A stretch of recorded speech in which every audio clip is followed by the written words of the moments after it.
All right, so we're going to go ahead and get started today. I'm Reginald Perryman, and I have my co-host here, Andre Finley from Keller Williams Metro.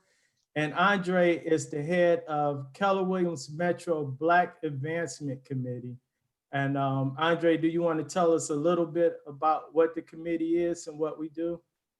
KWBAC, or Black Advancement Committee, basically our function is empowerment. So that is empowerment and advancement for real estate professionals, whether you're a real estate agent, an investor, or any form or fashion where you may make a living in the real estate world.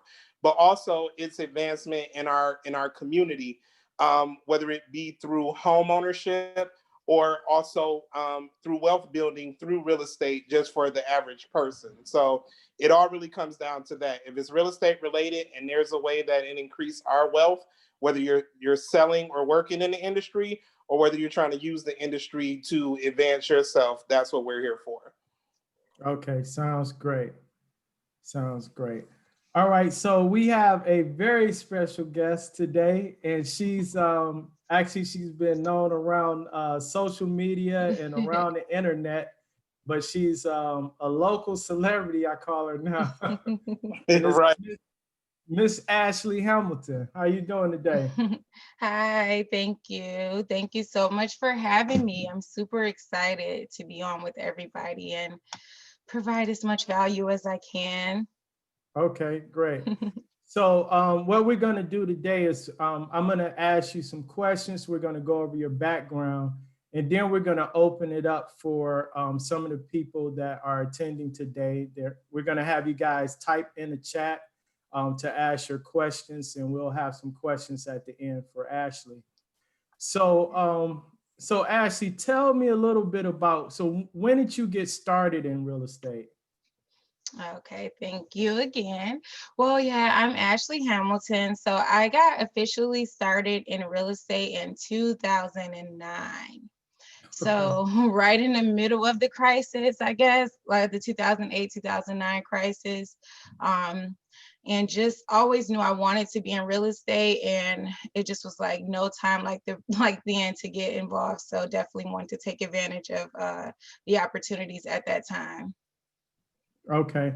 And so in 2009, that was like a depressed market, is what we called it, right? So you came in when a lot of people were actually getting out of real estate, and you decided to get into the business. So what were you doing prior to real estate, and were you in real estate full time as an investor, or what was your role in real estate at that time? All right. So yeah, prior to that, I was working as a waitress. Yeah, at Red Lobster. And that pretty much was it. I was a single mother. I had two kids under 6 in 2009, and I was just a waitress, working. I was renting a house out for about $700 a month, and was making about $20,000 a year. So at the point I've always known, so like even earlier before that, I would say around the time that I had my daughter in 2003, I knew that I wanted to be financially free. I didn't know anything about like real estate. I definitely didn't have anybody that was investing in real estate or even homeowners per se in my family. No, nobody around me doing it. So I knew that early on, I wanted to be financially free. I wanted to spend more time with the kids. I didn't want them to have to go to daycare and all that stuff. So I'm like, I have to do something that I can, first of all, I was just trying to make enough money to pay the $700 in rent so I can save my salary to do something else. And just one day, luckily, just riding around the city, I saw a ton of for sale signs, and I'm like, well, let me just call one. I had never bought a house. Nobody had ever bought a house, so I didn't even know the beginning of it. But I called it, and they said, oh, the house was about $7,000. And I'm like, okay, well, of course I don't have $7,000 because I only make $22,000 a year. But because of that, at the end of the year at tax time, I do get like a $7,000 to $8,000 tax return. So I said, okay, so all I have to do is save every dime I have now. Then when I get my tax return in like February, I can start looking at one of these houses that's only $6,000, $7,000.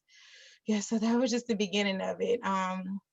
did you want me to just go ahead and continue the whole story, or like kind of wait for the So, answer? all right. So you seen a $7,000 home and that like a light bulb clicked off, right? Yeah, absolutely. Because I knew it was like cheap, I mean, well, I knew it was cheap, but I kind of didn't know because I never had knew about real estate. So I kind of thought like maybe this was just how it went. But yeah, it was actually a hood home. But not only the fact that the price was so cheap, because obviously I'm sure there's cheap price properties everywhere that you can find, but just the quality of that property. Like it was a nice brick home, didn't need much work. There was no vacant properties on the street. It was a park at the corner of the street.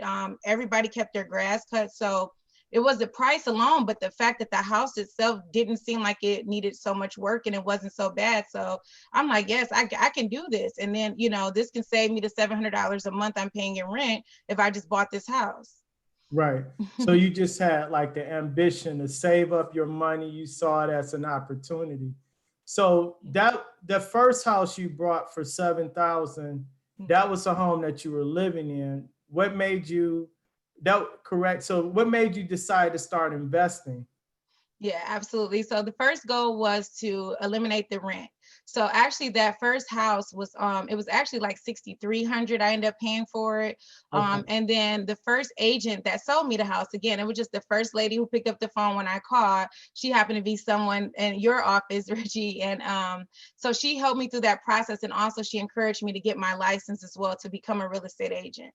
So I was in the process of buying my first home and then getting the first I guess the first width of the real estate world per se. So that's how it all started. But once I did go ahead and buy the house, and I was used to paying $700 a month in rent. So that money still would have been going to rent if I wouldn't have bought the house. So I decided to just continue to save that money versus just like go out and buy new shoes, new phones, new furniture. So that was still the motivation. Once I eliminated my biggest expense, which was my rent, the $700, and I was saving that money, and I actually liked the way it felt. So I said, you know what, let me do this again. I know in January again, tax time, I'll have another 5,000 to 6,000. Let me just go ahead and save some of that 700 and do it again. And again, I guess the motivation was the more houses I get, the more money I get coming in, the less I have to work as a waitress, the more time I get to spend with my kids. Even back then, I did not know, like, the financial freedom it would provide. I didn't even know what I was doing was called free and clear. Like, I didn't even know that, but I just knew I liked the feeling of not having to pay rent. And then also I liked the feeling of saving that 700, and I wanted to keep receiving it, so I don't have to do as much work as a waitress. Right. So, all right. So you said as a waitress. So I just want to clarify this.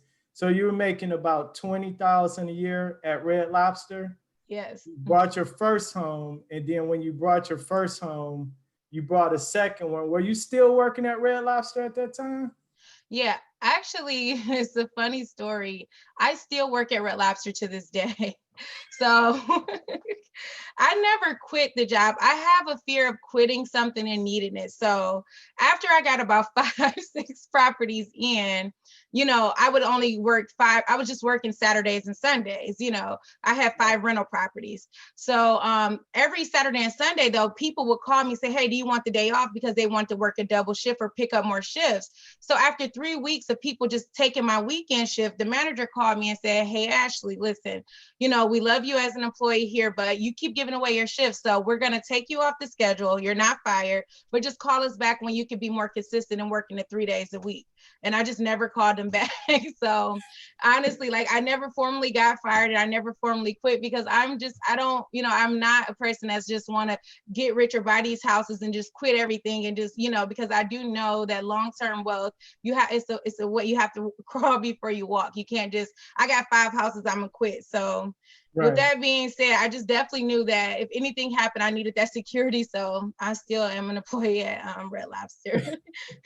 So all right. I never knew that. That's Yeah, new. but just long story short, so I stayed there until 2012, and I had already had 5 properties at that time.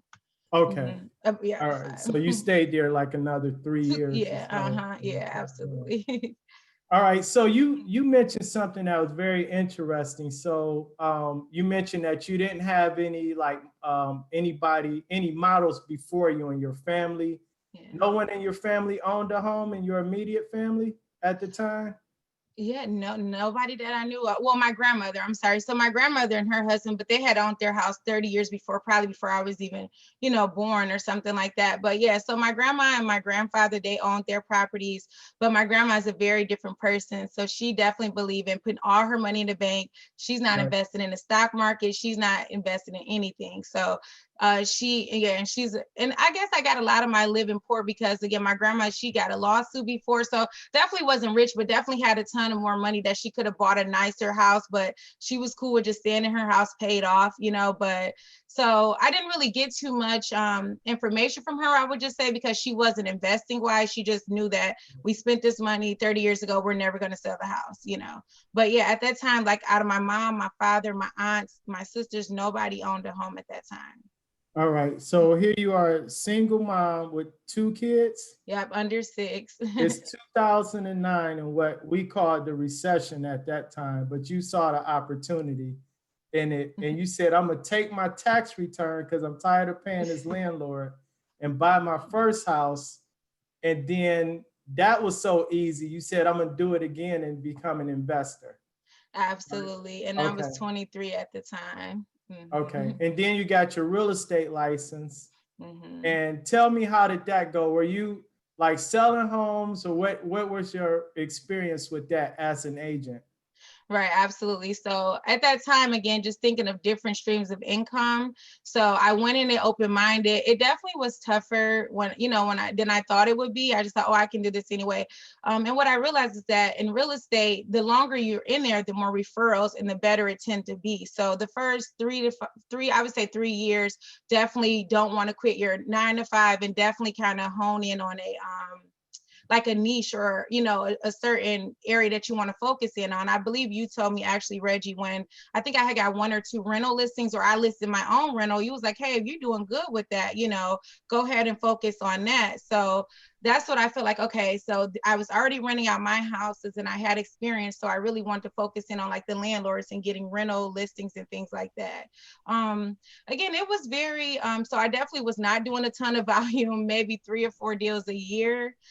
Deals were, again, that was a hard time in real estate. I didn't know, but even when we were doing deals, the commissions was so low because sometimes I've got commissions higher than the house. Sometimes, we sold a house for $2,000 and we got like 2,200 commission. Right. So again, the market was definitely tougher. There's a lot of cash, and I was a new agent, but definitely was not doing big things in there, but definitely learned a lot, honestly. And thanks to your guidance, Reggie, and a lot of the agents there as well. So, but yeah, it was definitely a good experience for me. Definitely used it to build my portfolio as well, but never really hit it off as like top agent of the year. Okay.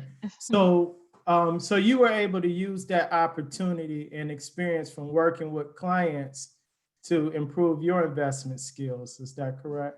Absolutely, Okay. absolutely. All right. Mhm. So tell me a little bit about your rental portfolio that you have now. So how many homes do you currently own? Okay, as of today, I have 20. I always get confused because there's duplexes and stuff like that. So I own 24 doors, is what I call it. Okay. And that's mixed up. So I have a couple vacant lots, just 2, and then my primary. So 21 income producing properties. Okay. Absolutely, yeah. All right. So what I like about your strategy, and for you, most people that don't know, you started out just always paying cash for homes, right? Hmm. So how was that compared to, because we had a lot of investors at the time that was financing everything or getting hard money lending. How did that compare?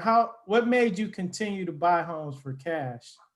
Absolutely, because back then, honestly, so you would buy the home for about $4 or $5,000, but you would put maybe 10, 20,000, whatever. Most of the time I was all in about $20,000, but the homes were not even worth the $20,000. You know, the home down the street would be selling for 5,000. So there's definitely no opportunity for financing there at all, because you were investing more than technically what the house was worth.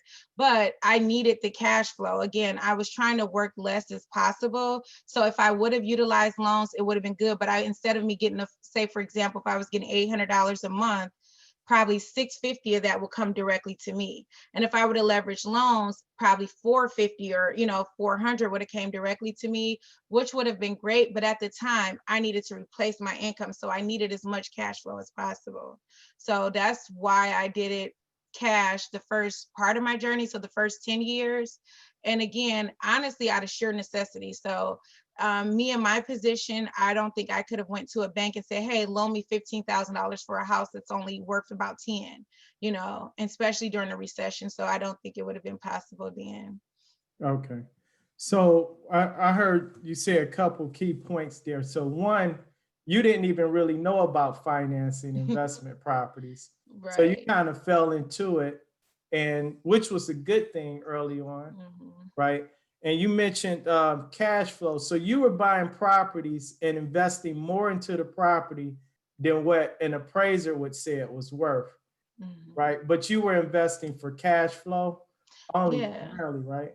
Absolutely. And you Okay. know what? It never even dawned on me until recently. And I'm so glad that I wasn't thinking that, because it's like I was spending 20 or 30,000 at once just to get like 700 back. So I'm like, that is weird. Like if I'm so broke, because I'm only I'm not only making 20,000, but I would spend like back then I would spend money on a house, no problem, but I wouldn't even buy myself any shoes. Like, so, but I would just think like that, like if you think about it, that kind of doesn't make sense to spend 30,000 to get 700 back. But I'm glad I wasn't thinking that, because it does make sense when you think about it over 5-10 years or something like that. But Right. yeah, that's exactly what I was doing. So just trying to replace my income. So definitely needed as much cash flow as possible to come back to me. All right. So let's take one. Do you still own do you own the first investment property that you purchased? You Yeah. still own it? Okay. So no, the very first property that I purchased was my primary. Yeah, I still own that, the one I paid $6,300. The very first investment property I bought was a property that I purchased from my mom. So Okay. at 50, my mom was 53 and she had never owned a home. So I was able to provide that for her. And out of everything I've ever done, that's probably one of my biggest, something I'm very proud to say. So yes, no, so I don't own my very next one because that was from my mom, but my mom owns it to this day. So yes, very proud of that moment for me.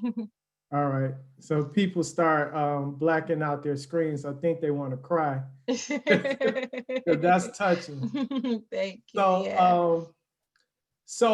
All right. So one of your first 2 or 3 properties. So you were 30,000 all in. Just thinking about one of those first few properties you purchased that were generating over 8,000 a year income. How much do you think one of those properties is worth now? Oh yeah, I definitely know for sure. So one of my very first ones, I would say after my mom's, I think I paid 10,000 for it. This was in 2011, or 2010. I'm sorry, $10,000 for it. I put like 7,000 into it. It was so good of a condition. To this day, I have the same tenant in there at $800 a month since 2010. And I just refinanced that house. It appraised at 65,000. Okay. But I think I've made over 65,000 just off the rent alone. Right. So that's really good. But yeah, I did want to just back up a little bit. I didn't know if we were gonna, go into that next question, but just talking about like the first half of my journey and how it was like just buying strictly cash.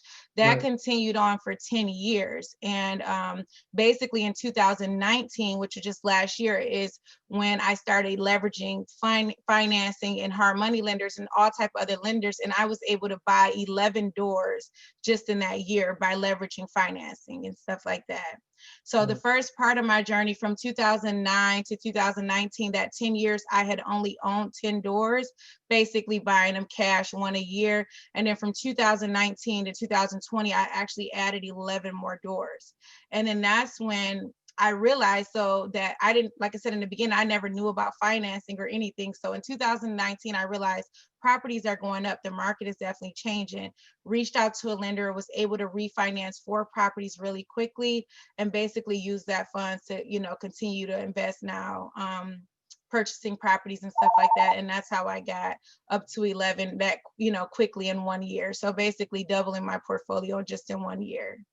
Okay. By using the financing and stuff like that, hard money loans and things like that. Okay, so you did all of this without any like mentorship, coaching, without no one really like showing you exactly what to do or how to do it. You didn't have like a rich family or an uncle that was giving you money on the side, just strictly Red Lobster and tax returns. Yes, absolutely. That is true. Wow. And it's a blessing. Honestly, I get in the beginning. So I used to, as a kid and stuff, just coming from the background, I would get let down a lot, whether it's just, oh, I'm gonna get a new pair of shoes for my birthday, then my birthday come and I don't get them. So I don't know if that, I just don't like the feeling of being let down. So I'm like, well, you know what? Only thing that's for sure, like I know I can reach out to people, but only thing that's for sure is that I got me. I know that no matter what, I can depend on myself. So I needed to put myself in a position that I can depend on myself. So again, definitely would love to have reached out to people, but it wasn't really like the YouTubes, the social media like that for mentorship. So at that time, I'm just like, I just have to get in any way possible, So if I met somebody, which I just didn't meet anybody at the time that was really doing what I was doing, so I just had to just not stop and just say, no matter what, let me just figure it out the best way I can. That's good. All right, so let's talk about so you mentioned now that you're financing, and me and you talked offline before about the BRRRR process. BRRRR, for you that don't know, BRRRR is a investment method, and actually David Green wrote the book BRRRR, BRRRR, and David Green is actually a Keller Williams agent, and he's one of the co-hosts of Bigger Pockets podcast. And so you're utilizing that strategy now for your investment portfolio. Is that correct? Yes, absolutely. So again, I know properties in Detroit, the market has definitely increased and it's still lower than a lot of other places, but because of that, all of my properties are appraising for more, especially properties that I only pay like $2,000 for, they're appraising for the 50, the 60, even 90,000, So definitely, I feel like that's the best way if you want to do it quickly, so everybody has different strategies. So in the beginning, obviously I was trying to quit my job or decrease the hours of work. So I needed all the cash flow. So that's why it was a great strategy at that time. But now I'm more so, I have the cash flow. So I definitely want to grow and expand. So BRRRR is the best strategy when you're trying to grow and expand, because essentially you would take the same initial 50,000, 60,000, whatever your initial purchase is, that would be like a one-time thing, and you just recycle it to repeat the process. So Right. it's definitely my favorite strategy, especially for the Detroit market or just the Midwest market per se. Okay, great. So what do you think, like, do you have any obstacles, or in your mind, do you feel like being young, Black, single, female, do you think you had any challenges that probably would have held you back, or do you think you could have been further? Are you facing any challenges, or have you faced any challenges with just from being a Black person in the inner city buying and investing in real estate? Yeah, absolutely. So, I mean, just okay, the short answer would be I would feel like no, because obviously I have faced obstacles, but I never do. I'm a solution driven person. So if someone steals my furnace, I'm not like, oh man, someone stole my furnace. It's like, how do I get another furnace, quickly. So definitely there has been obstacles, but what I'm realizing now, because again, to do what I have done, I was laser focused pretty much on real estate. So not politics, not the news, not social media. I kind of missed a lot, but I am hearing and very more in tune of what's going on, like as far as racism and stuff. Just to be honest, just living, I was naive, and I wouldn't say naive in the past, but just living with blinders. I was grinding. So now I definitely know in the beginning, because in the beginning, even in 2019 when I first started, so before I would just say in 2019, I'm sorry, when I first tried to get financing per se. So I went to like 10 lenders, like, hey, I own 8 properties in Detroit. Their net worth at that time, or their appraised value, was over 700,000. So I had no mortgages at the time. I had all of this rent, I had all of this income, and I was going to lenders every Monday. I would just call lenders and try to get some funding. And I was getting turned down left and right. Oh, what's going to happen if a roof breaks? Or you got too many properties. Now, mind you, I had $700,000 in equity in my properties, but I was a Black woman. So until I met my lender, which was like 3 months later, after I had been denied over 10 times by lenders, and he did 4 loans for me, and 3 months later, and got me $135,000. Nothing had changed in those 3 months except the Right. lender. So I am realizing that. And again, in the beginning, I tried to go to my credit union. I tried to get refinances, but I definitely feel that because I was a Black woman, because the properties were in Detroit, nobody wanted to lend to me. And so per se, if I'm thinking on the outside looking in, I wasn't thinking like, oh, they're not doing it. I'm thinking maybe I just didn't do something right, or maybe I don't have enough, or maybe these 8 houses isn't enough. So I definitely know now and see now just systemic racism that has trickled down. So even though it was not a direct effect with somebody sitting in my face calling me the N-word or saying you can't do this, but it was definitely on the back end where me cannot qualify for a refinance, could not qualify for a mortgage, couldn't get a good credit card to give me a limit over $5,000. So definitely there were obstacles. I just have blinders to them because I was in the mode of, hey, you know what, nothing's going to stop me. If it's this here, I'll just jump over it, or I'll go around. So definitely that. And then just being a single mother, and just a female in general. So again, and not to discredit anybody, we all work hard, but for a man in real estate or in the same position, at least if he go out and grind all day and kill it in a real estate game, he could come home, maybe have a dinner, from his wife or something, or don't have to clean up. With me, and I would say, even if I was, or when I was in relationships, I still had to take care of home. So even though I was killing it in the real estate game, doing all type of stuff, I still have to do laundry, I still have to cook, I still have to do things. So that's just a difference when you're a woman. And again, there are men that do it, but I just feel like as a woman, most of the time it's double. So I can still go out and kill it in real estate like the men, but I still got to come home and take care of home and do laundry and cook and clean for the kids. So that has been more harder, for me to do that. But again, just never, I had every excuse in the world not to start, and again, like even more stuff that we didn't even talk about, as far as me not finishing high school, me being 17 and pregnant, just things about my family and stuff. So I had everything in the book why I shouldn't have started and why I shouldn't have been successful. And the only thing that really I can say that helped me and kept me going is just not letting one person or one thing decide like it can't be done, just never giving up. You know what I'm saying? That, and then also living below my means, you guys. We all have to do that. I know when you get that $10,000 commission, I've been there. You want to go get you the nice Benz or Mercedes because when you go to your listing appointment, you know what I'm saying? But that is fine. But I rather not have that one time gratification, instant gratification, rather than to delay that gratification, meaning where instead of spending like the first 2 or 3 years while you're grinding, while you're replacing income or getting passive income per se, no matter what that is, as an agent. And now with online, you can be a course creator, a class, Zoom, webinar. So making sure that you have passive income before you start splurging and spending, all your money. So again, definitely was hard to, delay the gratification when all of my friends have the iPhone, the newest iPhone and the newest cars and newest furniture. But being able to delay that, even if it's 1 or 2 years, it definitely will pay off in the end. That passive income is second to none. So that's just what I would say about that. I know we went like super deep.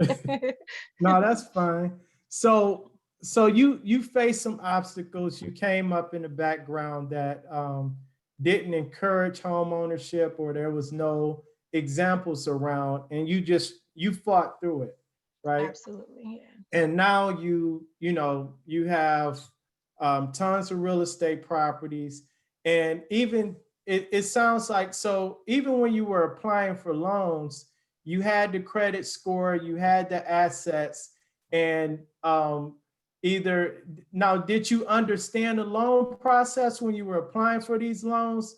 Or what do you think it was something other than racism that probably was holding you back from getting the loans? Or was just the other lender just more open to working with real estate investors? Yeah, okay, definitely that's one thing. So my lender was real estate friendly, Okay, but yeah, so definitely that. So I honestly now I did not know the loan process, so that is true. But I practiced and I taught myself. So every Monday from 3 to 4, I was calling lenders. So that's how I had talked to 10 lenders. So every lender I talked to, I would be more confident and know a little more. But again, because I was shopping, I never gave them my credit score. So they could not, I just said, hey, my credit is around a 750, whatever. And I just started saying, okay, I'm Ashley, I'm in Detroit and this. And then it was like instantly no, or you can't right, do this or discouraging. So I guess it could be like I didn't know the loan process, but I still qualified because I qualified with this guy as well. So it wasn't that I mean, I'm not even 100%, but I do think it was a combination of both. I right, definitely didn't know the process, but once I learned the process and saw it, it still was definitely something there, whether I knew it or not. It was something there what made them not, work with me. And the only thing that was visible was my color, because I did not, I was just showing, hey, I got Credit Karma if you would like to see this. And I don't mind you pulling my credit down the line, but just trying to get pre-approved. And then a couple people that I actually did have them pull my credit. Again, nothing had changed in the 3 months. It's just right. that he was more lender friendly. I'm sorry, more investor friendly. So again, I wouldn't say like I can't pinpoint it on there, but it definitely, I feel like that's definitely was the case. Right. So you mentioned something too that stood out. You said every Monday from 3 to 4. And in Keller Williams, when we coach and train, they tell us the time block and they tell us to follow up and be persistent, right? So you said every Monday, here you are with 10 or 11 properties, $700,000 in investment properties, probably, 80,000 a year in passive income coming in, but you sat down every Monday from 3 to 4 to just call banks and say, hey, what can you do with this portfolio? Right? Absolutely. Yeah. Until you found that one person, and then that changed the game, and you were able to double your portfolio in 1 year Yes. just by that one contact. Absolutely. And yeah, Okay. so and just really quickly, so honestly, after about 10 weeks of doing it, I was discouraged. So I actually didn't meet my lender on a phone call. So level one was one of the banks that really stood out. It was a lady, and I really felt like I didn't get a fair shot. I felt something was going on at that level one. So that Tuesday, I was going to a meetup every month. So the Tuesday I went to my meetup it was a real estate meetup at Shields Pizza. And the first lender that put their card out to me, the first guy that walked up and gave me his card, I said, hey, you know what? You're not going to approve me. I just talked to a lady yesterday because it was Monday and she told me no. He was like, just give me a call. So it wasn't even on a cause. It was actually a real estate meetup that I met my lender. And I told him like the lady had denied me the day before. But yes, absolutely. That changed my life. Just not giving. Honestly, I was ready to give up after 10 weeks and after these people, but also what I can strongly say about that situation is putting what you're doing out in the universe. I think I remember you telling me that as well. So I'm like, now everything I do, no matter what, I can be walking down the street, somebody can be like, excuse me, ma'am, you dropped your shoe. Oh, no problem, I do real estate. Like I just want to throw it out no matter what anybody knows, so that it can kind of attract. Right. So I definitely feel like me calling lenders every day, even though I did not get successful, that attracted that lender to come to me at that meetup and was able to change my life. So definitely tell people what you guys are doing, whether you're investing, property manager, or an agent, because you just never know how that person can help you.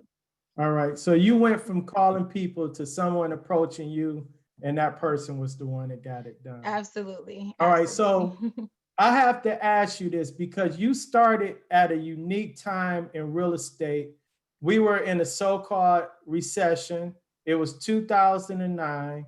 You were single mom, Red Lobster, 20,000 a year. We covered that, right? Yes. And you could buy a decent Detroit 3-bedroom brick for under 10,000, put another 10 into it, and you got a decent home. That home is probably worth now 65, 70,000.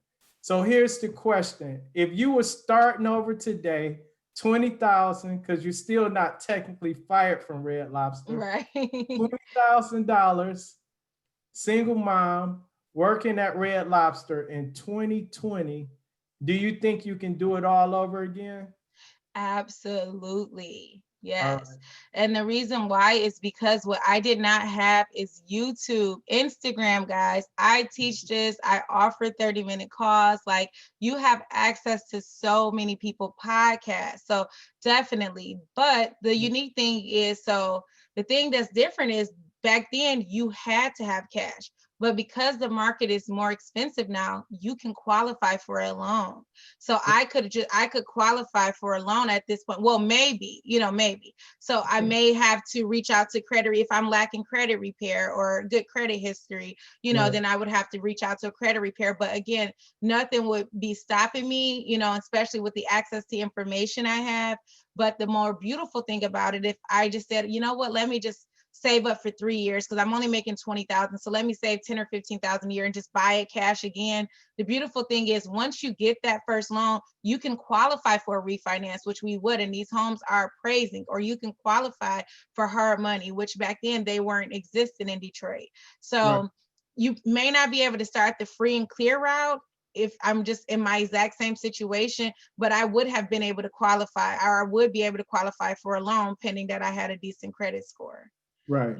Because a So lot of lenders at the time and even now, they won't even do loans under 40,000. under 40, 50, yeah, absolutely. So, So I'm sorry. So I had, and what I learned in a podcast, Bigger Pockets, was that when you have markets, even though like the standards, so like the big banks, Bank of America, Chase, they may not loan under 50 or whatever, but there's always a mom and pop bank or a credit union that's servicing the area, and they are aware that they know that homes aren't appraising for much, so they are able to wiggle and move their standards around just a little bit.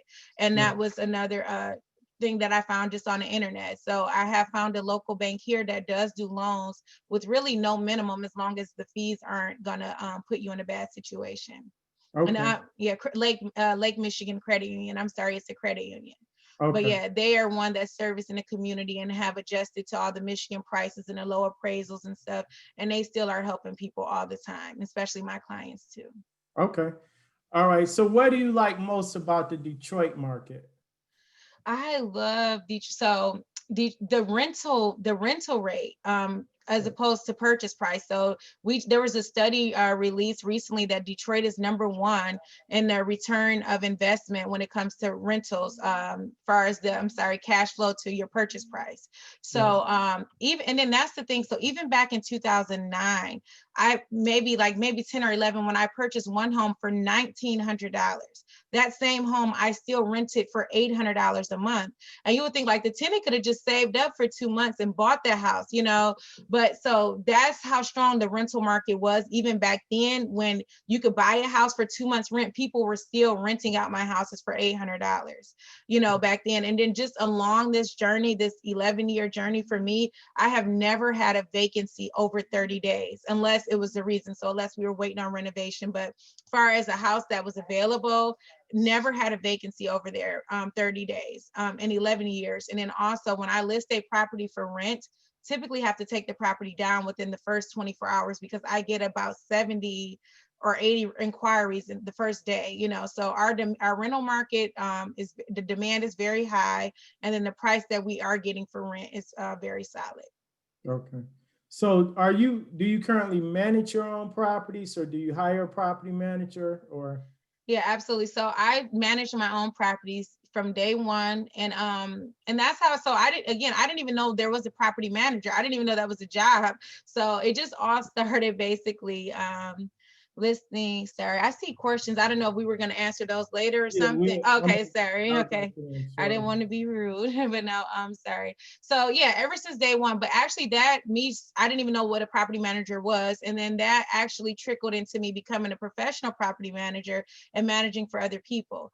But Reggie, one thing about me that's the same that was in 2009, even though I'm almost at over $2 million in real estate, I still work my 9 to 5. I work for a bank, the same bank that turned me down for a loan, you guys, but I still work. I don't know why. What's the fear?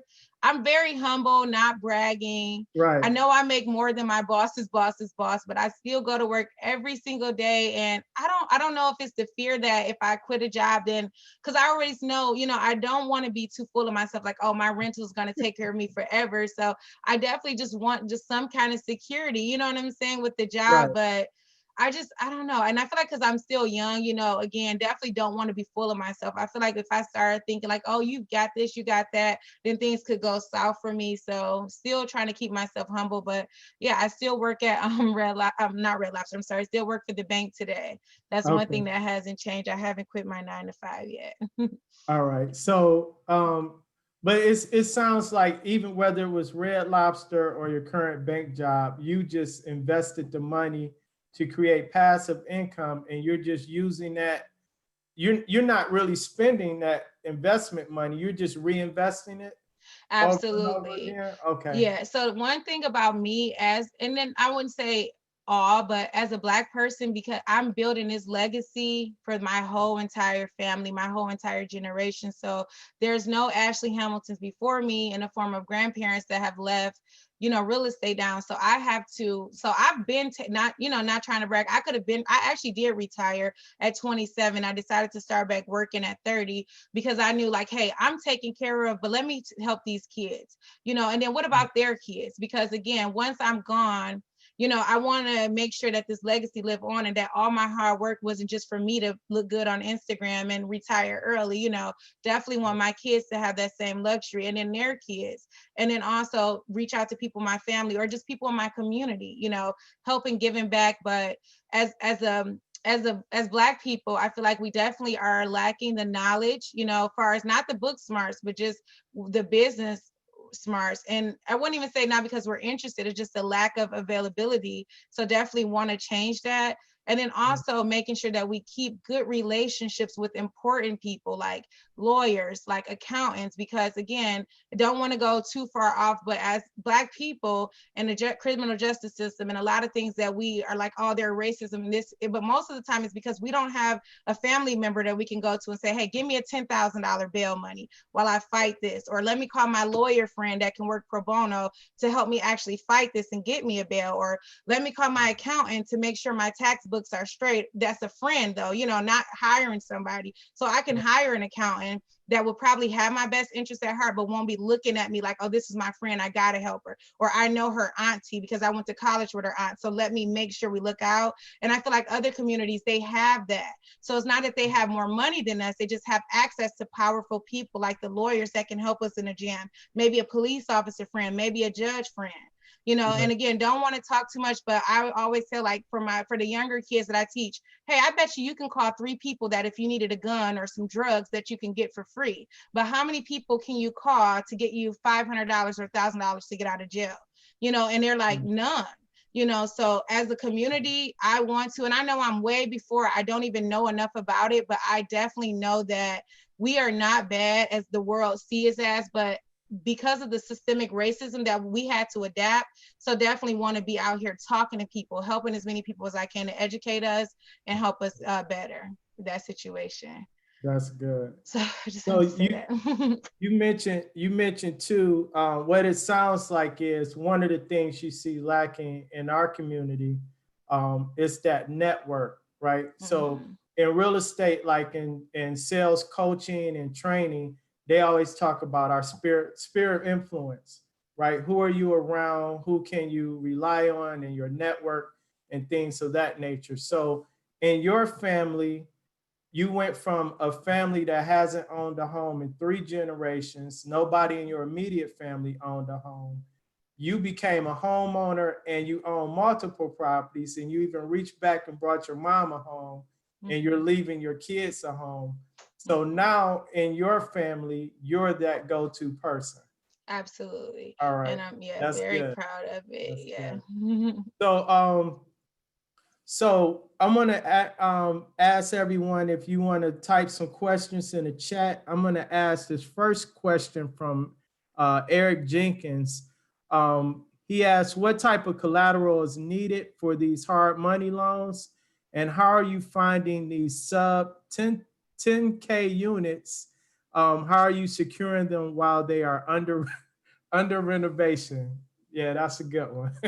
Okay. So just so with any lender or any situation where you're looking for funding, so definitely just it's a free call, you know, and people pay me to talk to me on my coaching calls to ask lending question. I'm like, I'm going to tell you the information, but still call them. It's free. So when you're doing hard money loans, every company is different. I found Kogo Capital, and I basically just had a call with them like on a Monday, my funding time. What are your qualifications? So that way I'm kind of putting myself out the situation. So in Detroit, for example, Kogo, their qualifications is they want the ARB to be, they want your purchase price to be, or they'll only fund up to 50% of the ARV. So for example, if your house is, the after repair value is going to be 100,000, they would only fund up to 50. So you just got to make sure you find a house, whether it's wholesale, you know, that can fit that box. So basically just reaching out to every hard money lender, figuring out what their requirements are, and then going out to find those things. But personally, all I needed was a business, a LLC, a EIN number, because they only, hard money lenders only lend to them. And then just the property that was in Detroit that appraised for more. Like that was pretty much it.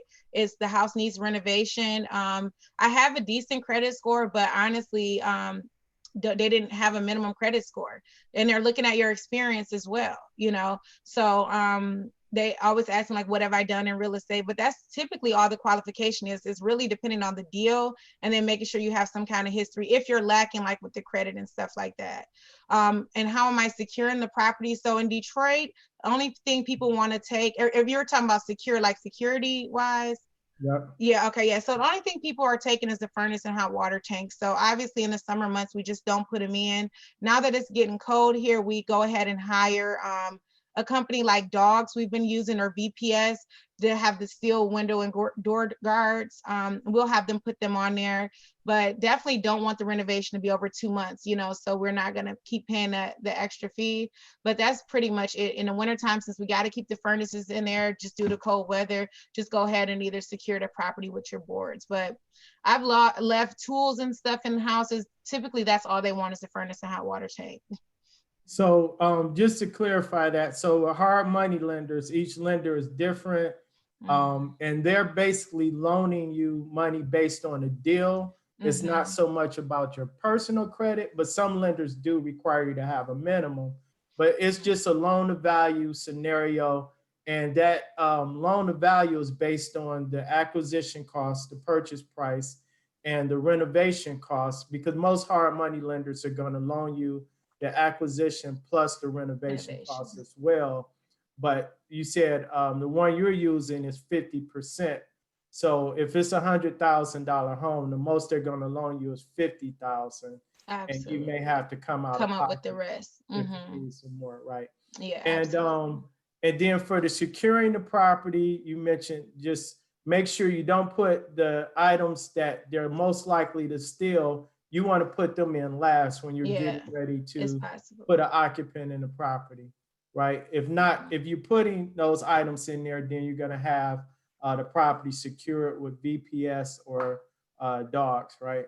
Absolutely. And that's typically in the winter months, because you don't want to cause yourself more money if the pipes burst or something like that. So that's why we would have to put the furnace in early, just in the winter months.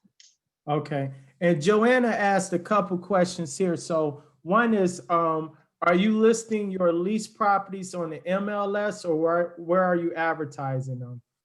Typically Zillow rental manager. Right. That's, I've been doing, Reggie gave me this. I think it was called Postlets in the beginning, Reggie. Yeah, it used to be. Yeah, he turned me on to them, and I've been using them ever since. But just now, because of the amount, I manage 52 properties total, so I get a ton of referrals. So a lot of times I very rarely have to list them on Zillow. I just be a referral base, but if I do, that's the first place to look. If it was a situation where the demand wasn't high, then definitely I would be putting them on MLS. Right. Okay. And you brought up a point too. I don't think we mentioned that, but you also do property management, right? For some of your investor clients that you. Yeah, okay. Absolutely. All right. And one of the questions looks like Joe asked, are you finding properties on market or off market to build your investment portfolio? And are you buying distress? And how are you finding reliable contractors? That's a good one. Okay. Yeah, absolutely. So yes, all of my properties. So I have MLS access because I'm a licensed agent, but all of my properties I typically source off Zillow first. I know it's weird. I don't want to, take anybody's job. I still send people to agents. I still have to go through agents, but I'm just searching Zillow 3-4 times a day because it's more easier for me. Where the MLS, I probably search 3 or 4 times a week. So I always find them on MLS first. I have had a couple of wholesale deals that I've done. Typically, they were with my investor clients. All of my properties out of the 11, except for 2, were off MLS. I found them on Zillow. So most of them were on MLS. One of them was like auction.com, but still it probably was available on MLS as well.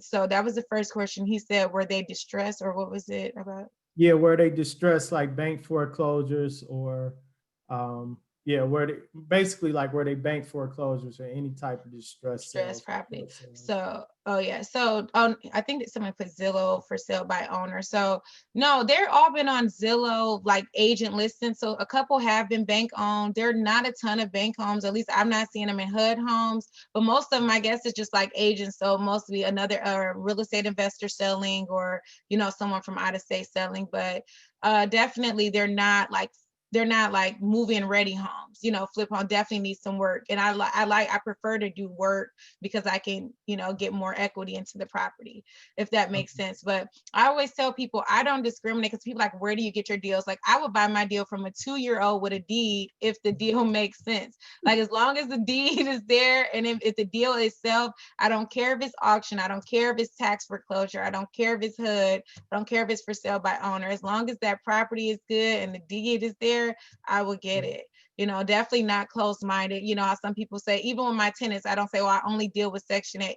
I'm open-minded. I need the easiest solution that I can secure this legacy for these kids, so definitely not just closed-minded, like, oh, I can find one deal every couple of months. I want a broad range, mostly just making sure the neighborhoods are safe for the family.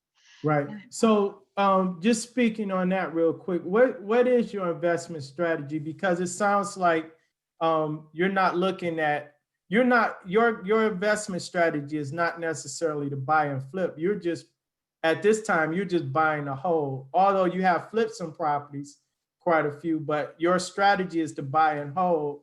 So you're probably willing to pay a little bit more for properties than someone is looking to buy and flip. Is that correct? Absolutely. Yeah, Okay. absolutely. So my strategy is buy and hold. So I do have this strategy called like reverse flipping, I would say. Not going to go too much into that because I'm going to teach that in this course that I'm doing.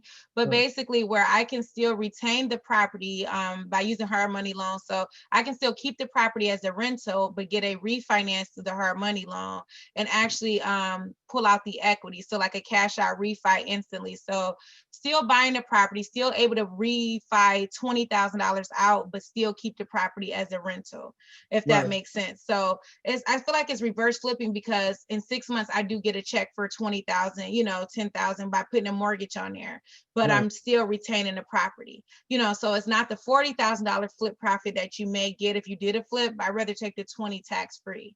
So again, I go over it all the time, but since I'm teaching that, I definitely want to reserve that for that. But that's just Okay. basically the strategy. But buy and hold for sure. Okay. Yeah. Yep. So it sounds like your strategy is more or less so that you don't have to pay, because when your strategy allows you to minimize or not pay the capital gains that, and a buyer that's looking to buy and flip is paying capital gain Capital gain. taxes on that profit. All right. And the next question is, how are you finding reliable contractors? Okay, so most of it's relationship building. So I've been working with the same main group of guys for about 7 years. And I met my main contractor in the nail salon. He was getting he get like manicures. It was weird to see him. And I was talking to my mom about how I had to fire my other contractor. And we've been rocking together ever since then. So definitely by telling people what you're doing. a Okay. Home Depot. I can show you probably 100 pictures of me while I'm at Home Depot, just snapping pictures of vans and, you know, oh, this is a concrete guy, let me snap a picture. So a lot of that doesn't always work out, but you have to just be, you know, 100% just figuring out these guys are working, they're at Home Depot, let's try to network with them. Private Facebook groups, you know, like especially the local ones here in Detroit, they'll always have contractor references. But I feel like with me knowing your process though, it doesn't really matter. So kind of like McDonald's. So for example, I have a system in place for my renovations. So I can plug in any contractor because I already got the system in place. So just like McDonald's, they can plug in any person, whether they're 15 or 26, and still get the same result because their system is in place. So instead of me relying 100% on contractors like I used to do in the beginning, I know what I want. You know, I just don't know how to do it, or I probably do know how to do it. I just don't feel the value. So I know what I want. So now I can kind of plug in anybody and kind of train them into the system. So again, it definitely is trial and error. You know, I've done over 100 renovations. So, you know, it definitely takes time. And again, I'm going to be teaching stuff like this as well, Right. you know, so I can just be more broader and kind of tell you guys about it. Okay. All right. But yeah, that's So definitely what it was. let's see, we got Andre just asked, and I think I know the answer, but I'll let you answer. So you mentioned, so you're doing some property management because you're consulting with investors, because we get a lot of out of state and out of the country investors here. So so you're consulting, you do like a 30-minute call for investors. Absolutely, yes. Okay. So, and I typically book it through my Instagram. And I have a website now, but yeah, I offer it's a 30-minute Ask Me Anything call. That's what it's like. But Right. so right now the fee is $100. So they just book it on my calendar, and you can ask me anything. But if you don't know what to ask, like you just basically tell me what you're looking for. But again, on those on a more one-on-one scale, I go 100% wherever you want. So if you just need funding, I'll talk to you 30 minutes about funding. If you need, you know, property management, construction management, whatever it could be, how to, you know, get a property, hard money lender. So that's definitely what I do. So you can book it. Most people book off my Instagram because it's just like book now or Facebook, but I also have a website, and I can give Reggie, I don't know if he could maybe post it, Yeah. I don't, you know, something like that, but, or maybe an email or something, but yeah, I do have that as well. Okay. But All yeah, right. that's how you So can book it. Sorry about that. And it's just Ask Me Anything. okay, so you went from, I just want to backtrack. You went from single mom working at Red Lobster, 20,000 a year, to buying a home, buying investment properties, passive income, you doing property management, and you do some coaching, consulting, right, for investors, and you're still employed technically at Red Lobster, and you still work your bank job. Yes, and I got 52 units that I manage in the property management.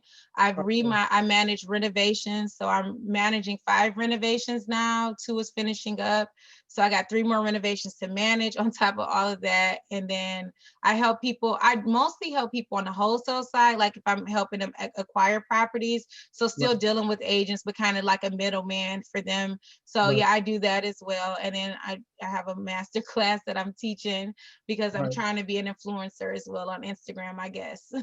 Okay. Well, you're So influencing already, so a lot of people are following you. I follow you on Instagram. thank I see you. them. Yes, All thank right. Does you. anybody have any other questions before we wrap up? If you do, just put them in the chat, and we'll give you guys a few minutes here. And again, I want to thank you for Thank allowing us to interview you and sharing your journey with us. Because I know you personally, but just hearing it from the beginning, I met you, kind of, midway, and you brought your first home and everything. But just hearing where you were at prior to that is always amazing to me. And now that you're helping young people get into real estate as well. And I'm gonna unmute Andre here because he is the head of our committee. And here, let me see here.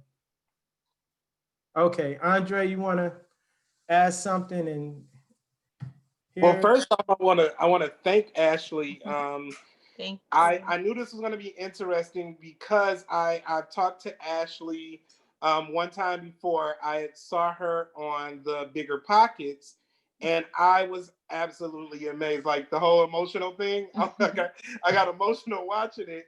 Thank And you. so then I saw Reggie repost it. And as usual, if you're looking to meet somebody, Reggie always know him. So that's my Yes. joke with Reggie. It's just name drop Reggie and you good. Yes. So Reggie, of course, was like, "Oh yeah, I can get you in touch with her."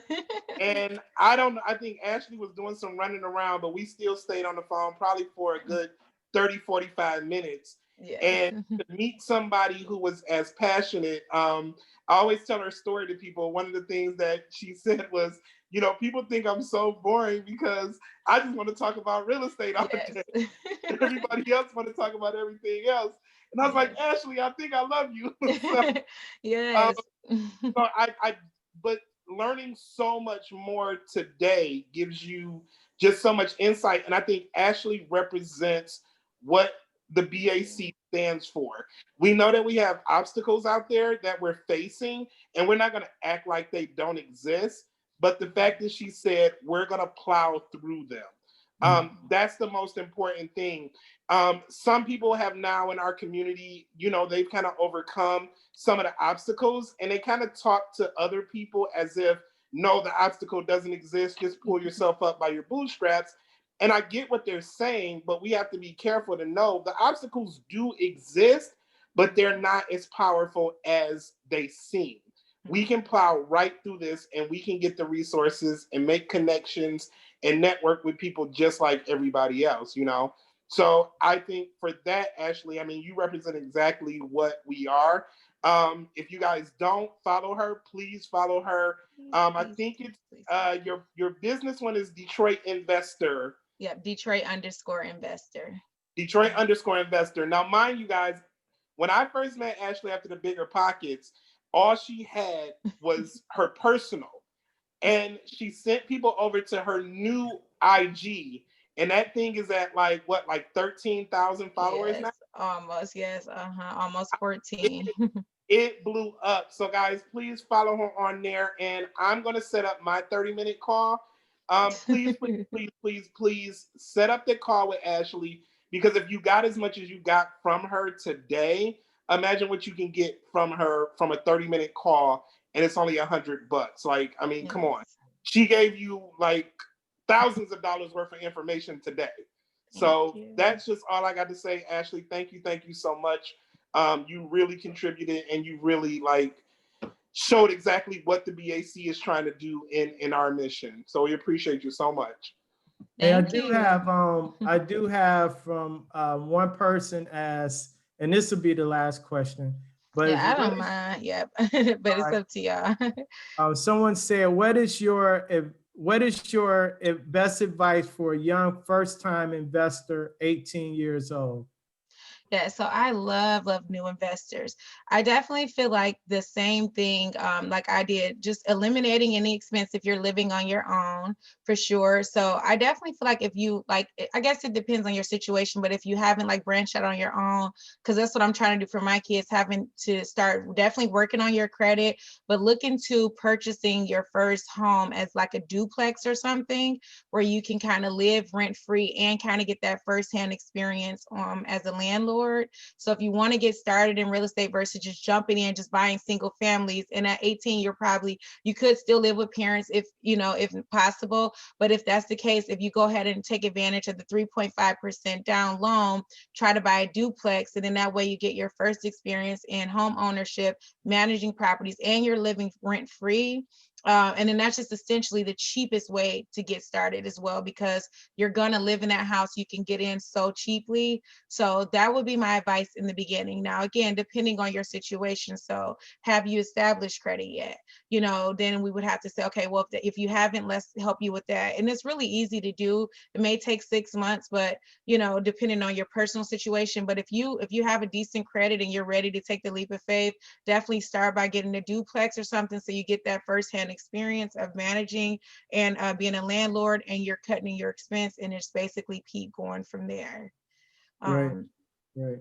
And if you're 18, you can always work at Red Lobster in the bank. Right. Save, Absolutely. save your money.